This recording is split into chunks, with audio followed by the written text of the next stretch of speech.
BNP chairperson Begum Khaleda জিয়ার London যাত্রা পিছিয়েছে। বিএনপির মহাসচিব মির্জা ফখরুল ইসলাম আলমগীর জানিয়েছেন, রবিবার লন্ডন নেওয়া হতে পারে বেগম খালেদা জিয়াকে।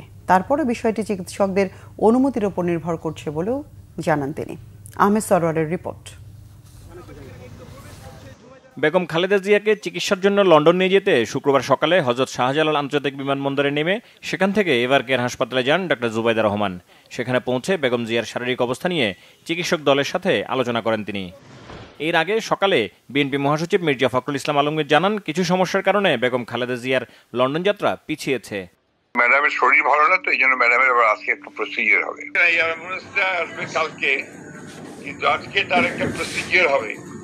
সেই প্রসিজিওরের পরে ডাক্তাররা ডিসাইড করবে যে সে ফ্লাই করতে পারবে কিনা। বৃহস্পতিবার মধ্যরাত বা শুক্রবার সকালের মধ্যে লন্ডন নেয়ার কথা থাকলেও বেগম খালেদা জিয়াকে বহনকারী কাতার রাজকীয় বিমান বাহিনীর এয়ার অ্যাম্বুলেন্স শুক্রবারও ঢাকায় আসেনি। ওই এয়ারক্রাফট তো আপনার খারাপের কারণে আমরা ওটা পাচ্ছি না। আমরা একটা নতুন এয়ারক্রাফট ওরা জোগাড় করছে, ওরাই কাতারি। সেটা কথা আছে আগামীকাল আসবে।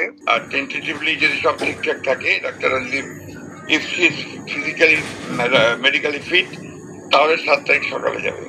বেগম খালেদা জিয়ার আশু সুস্থতার জন্য দেশবাসীর দোয়া চাওয়া হয়েছে বিএনপি পক্ষ থেকে। আহমেদ সরওয়ার, বাংলা ভিশন, ঢাকা।